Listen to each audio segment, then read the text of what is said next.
Yalnapat Pasak, which is somebody here must surely know, means "what's up, guys?" in Magyar, that peculiar non-Indo-European language spoken by Hungarians, for which, given the fact that cognitive diversity is at least as threatened as biodiversity on this planet, few would have imagined much of a future even a century or two ago, but there it is, Yalnapat Pasak.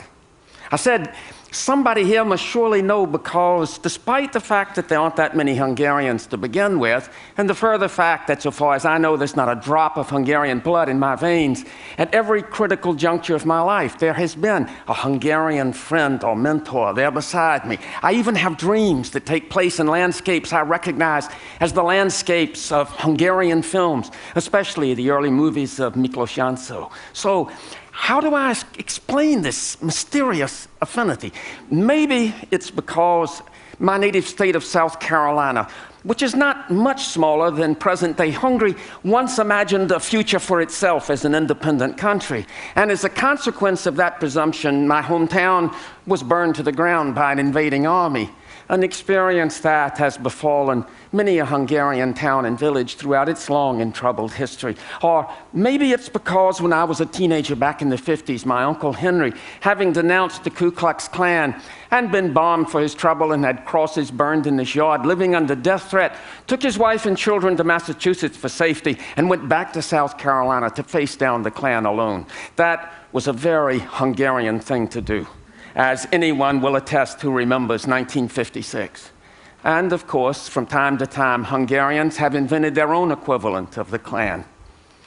Well, it seems to me that this Hungarian presence in my life is difficult to account for, but ultimately, I ascribe it to an admiration for people with a complex moral awareness, with a heritage of guilt and defeat, matched by defiance and bravado. It's not a typical mindset for most Americans, but it is, perforce, typical of virtually all Hungarians. So, Yalnapat Pasak.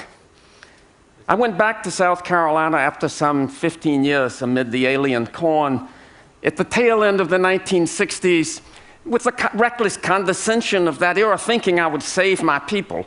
Never mind the fact that they were slow to acknowledge they needed saving. I labored in that vineyard for a quarter century before making my way to a little kingdom of the just in upstate South Carolina, a Methodist-affiliated institution of higher learning called Wofford College. I knew nothing about Wofford and even less about Methodism, but I was reassured on the first day that I taught at Wofford College to find among the auditors in my classroom a 90-year-old Hungarian, surrounded by a bevy of middle-aged European women who seemed to function as an entourage of Rhine maidens. His name was Sandor Teszler. He was a puckish widower whose wife and children were dead, and whose grandchildren lived far away. In appearance, he resembled Mahatma Gandhi, minus the loincloth, plus orthopedic boots. He had been born in 1903 in the provinces of the old Austro-Hungarian Empire, and what later would become Yugoslavia. He was ostracized as a child, not because he was a Jew, his parents weren't very religious anyhow, but because he had been born with 2 club feet, a condition which in those days required institutionalization and a succession of painful operations between the ages of 1 and 11. He went to the commercial business high school as a young man in Budapest. And there he was as smart as he was modest, and he enjoyed a considerable success. And after graduation, when he went into textile engineering, the success continued. He built one plant after another. He married and had 2 sons. He had friends in high places who assured him that he was of great value to the economy. Once, as he had left instructions to have done, he was summoned in the middle of the night by the night watchman at one of his plants. The night watchman had caught an employee who was stealing socks. It was a hosiery mill. They simply backed a truck up to the loading dock and was shoveling in mountains of socks. Mr. Teszler went down to the plant and confronted the thief and said, "But why do you steal from me? If you need money, you have only to ask." The night watchman, seeing how things were going and waxing indignant, said, "Well, we're going to call the police, aren't we?" But Mr. Teszler answered, "No, that will not be necessary. He will not steal from us again." Well, maybe he was too trusting, because he stayed where he was long after the Nazi Anschluss in Austria, and even after the arrest and deportations began in Budapest. He took the simple precaution of having cyanide capsules placed in lockets that could be worn about the necks of himself and his family. And then one day it happened. He and his family were arrested, and they were taken to a death house on the Danube. In those early days of the final solution, it was handcrafted brutality. People were beaten to death and their bodies tossed into the river. But none who entered that death house had ever come out alive. And in a twist you would not believe in a Steven Spielberg film, the Gauleiter who was overseeing this brutal beating was the very same thief who had stolen socks from Mr. Teszler's hosiery mill. It was a brutal beating. And midway through that brutality, one of Mr. Teszler's sons, Andrew, looked up and said, "Is it time to take the capsule now, Papa?" And the Gauleiter, who afterwards vanishes from this story, leaned down and whispered into Mr. Teszler's ear, "No, do not take the capsule. Help is on the way," and then resumed the beating. But help was on the way, and shortly afterwards, a car arrived from the Swiss embassy. They were spirited to safety. They were reclassified as Yugoslav citizens, and they managed to stay one step ahead of their pursuers for the duration of the war, surviving burnings and bombings, and at the end of the war, arrested by the Soviets. Probably Mr. Teszler had gotten some money into Swiss bank accounts, because he managed to take his family first to Great Britain, then to Long Island, and then to the center of the textile industry in the American South, which, as chance would have it, was Spartanburg, South Carolina, the location of Wofford College. And there, Mr. Teszler began all over again, and once again achieved immense success, especially after he invented a process for manufacturing a new fabric called double knit. And then in the late 1950s, in the aftermath of Brown versus Board of Education, when the Klan was resurgent all over the South, Mr. Teszler said, "I have heard this talk before." And he called his top assistant to him and asked, "Where would you say in this region racism is most virulent?" "Well, I don't rightly know, Mr. Teszler. I reckon that would be Kings Mountain." "Good. Buy us some land in Kings Mountain and announced we are going to build a major plant there." The man did as he was told, and shortly afterwards, Mr. Teszler received a visit from the white mayor of Kings Mountain. Now, you should know that at that time, the textile industry in the South was notoriously segregated. The white mayor visited Mr. Teszler and said, "Mr. Teszler, I trust you're going to be hiring a lot of white workers." Mr. Teszler told him, "You bring me the best workers that you can find, and if they are good enough, I will hire them." He also received a visit from the leader of the black community, a minister who said, "Mr. Teszler, I sure hope you're going to hire some black workers for this new plant of yours." He got the same answer. "You bring me the best workers that you can find, and if they are good enough, I will hire them." As it happens, the black minister did his job better than the white mayor, but that's neither here nor there. Mr. Teszler hired 16 men, 8 white, 8 black. They were to be his seed group, his future foremen. He had installed the heavy equipment for his new process in an abandoned store in the vicinity of Kings Mountain. And for 2 months, these 16 men would live and work together, mastering the new process. He gathered them together after an initial tour of that facility, and he asked if there were any questions. There was hemming and hawing, a shuffling of feet. And then one of the white workers stepped forward and said, "Well, yeah, we've looked at this place, and there's only one place to sleep, there's only one place to eat, there's only one bathroom, there's only one water fountain. Is this plant going to be integrated or what?" Mr. Teszler said, "You are being paid twice the wages of any other textile workers in this region, and this is how we do business. Do you have any other questions?" "No, I reckon I don't." And 2 months later, when the main plant opened and hundreds of new workers, white and black, poured in to see the facility for the first time, they were met by the 16 foremen, white and black, standing shoulder to shoulder. They toured the facility and were asked if there were any questions, and inevitably the same question arose. "Is this plant integrated or what?" And one of the white foremen stepped forward and said, "You are being paid twice the wages of any other workers in this industry, in this region, and this is how we do business. Do you have any other questions?" And there were none. In one fell swoop, Mr. Teszler had integrated the textile industry in that part of the South. It was an achievement worthy of Mahatma Gandhi, conducted with the shrewdness of a lawyer and the idealism of a saint.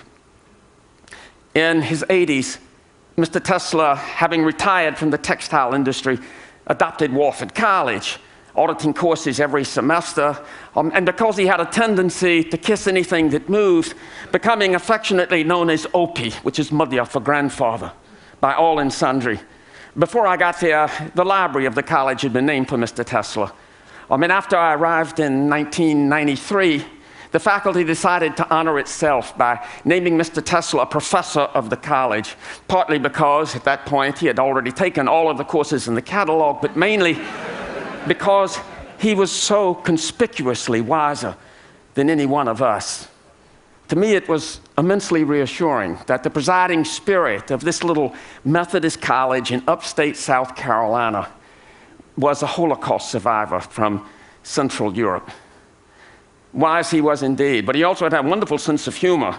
And once for an interdisciplinary class, I was screening the opening segment of Ingmar Bergman's The Seventh Seal, as the medieval knight Antonius Block returns from the wild goose chase of the Crusades and arrives on the rocky shore of Sweden, only to find the specter of death waiting for him. Mr. Teszler sat in the dark with his fellow students, and as death opened his cloak to embrace the knight, in a ghastly embrace, I heard Mr. Teszler's tremulous voice.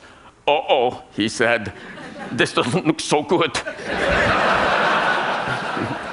But it was music that was his greatest passion, especially opera. And on the first occasion that I visited his house, he gave me the honor of deciding what piece of music we would listen to, and I delighted him by rejecting Cavalleria Rusticana in favor of Bela Bartok's Bluebeard's Castle. I love Bartok's music, as did Mr. Teszler, and he had virtually every recording of Bartok's music ever issued. And it was at his house that I heard for the first time Bartok's Third Piano Concerto, and learned from Mr. Teszler that it had been composed in nearby Asheville, North Carolina, in the last year of the composer's life. He was dying of leukemia, and he knew it.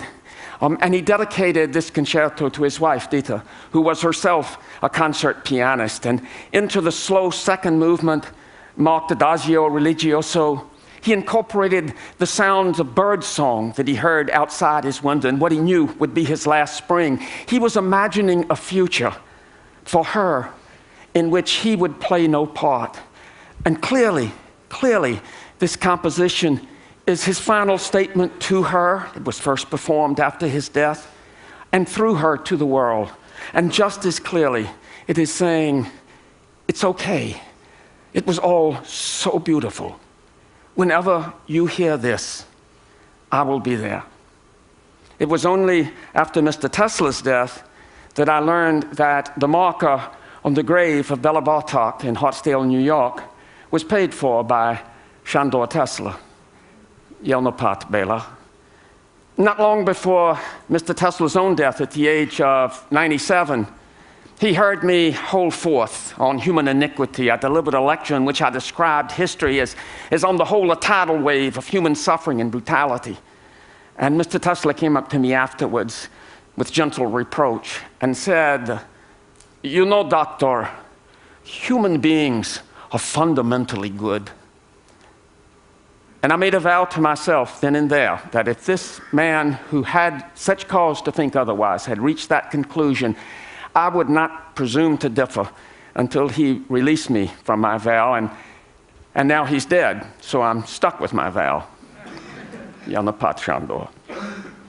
I thought my skein of Hungarian mentors had come to an end, but almost immediately I met Francis Robacek, a Hungarian doctor, actually a heart surgeon in Charlotte, North Carolina, then in his late 70s, who had been a pioneer in open heart surgery and tinkering away in his garage behind his house, had invented many of the devices that are standard parts of those procedures. He's also a prodigious art collector, beginning as an intern in Budapest by collecting 16th and 17th century Dutch art and Hungarian painting. And when he came to this country, moving on to Spanish colonial art, Russian icons, and finally, Mayan ceramics. He's the author of 7 books, 6 of them on Mayan ceramics. It was he who broke the Mayan Codex, enabling scholars to relate the pictographs on Mayan ceramics to the hieroglyphs of the Mayan script. On the occasion of my first visit, we toured his house and we saw hundreds of works of museum quality. And then we paused in front of a closed door, and Dr. Robotchek said with obvious pride, "Now for the pièce de résistance." And he opened the door, and we walked into a windowless 20 by 20 foot room with shelves from floor to ceiling, and crammed on every shelf his collection of Mayan ceramics. Now, I know absolutely nothing about Mayan ceramics, but I wanted to be as ingratiating as possible. So I said, "Well, Dr. Robotchek, this is absolutely dazzling." "Yes," he said, "that is what the Louvre said. They would not leave me alone until I let them have a piece. But it was not a good one." Well, it occurred to me that I should invite Dr. Robotchek to lecture at Wofford College on what else? Leonardo da Vinci. And further, I should invite him to meet my oldest trustee who had majored in French history at Yale some 70-odd years before, and at 89, still ruled the world's largest privately owned textile empire with an iron hand. His name is Roger Millikan. And Mr. Millikan agreed, and Dr. Robotchek agreed, and Dr. Robotchek visited and delivered the lecture, and it was a dazzling success. And afterwards, we convened at the president's house with Dr. Robotchek on one hand, Mr. Millikan on the other, and it was only at that moment as we were sitting down to dinner that I recognized the enormity of the risk I had created, because to bring these two titans, these two masters of the universe together, it was like introducing Mothra to Godzilla over the skyline of Tokyo. If they didn't like each other, we could all get trampled to death. But they did. They did like each other. They got along famously until the very end of the meal. And then they got into a furious argument.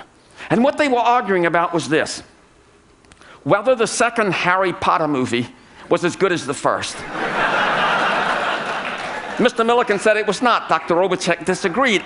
I was still trying to take in the notion that these titans, these masters of the universe, in their spare time watch Harry Potter movies, when Mr. Millikan thought he would win the argument by saying, "You just think it's so good because you didn't read the book."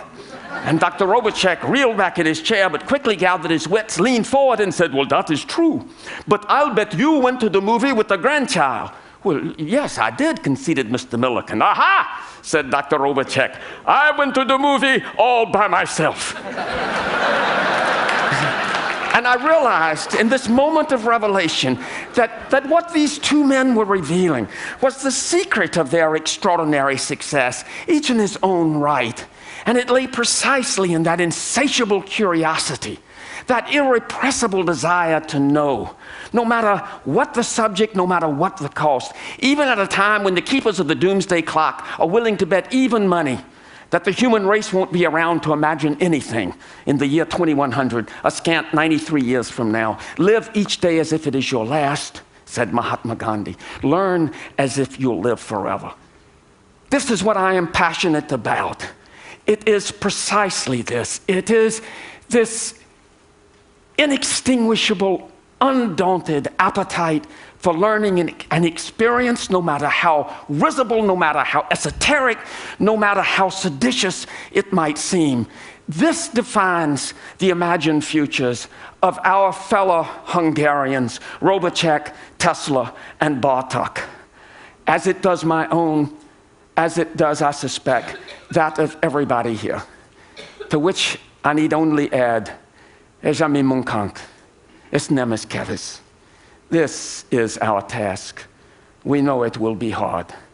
Ejami Munkank, es nemes kevis. Jana pat, pasak.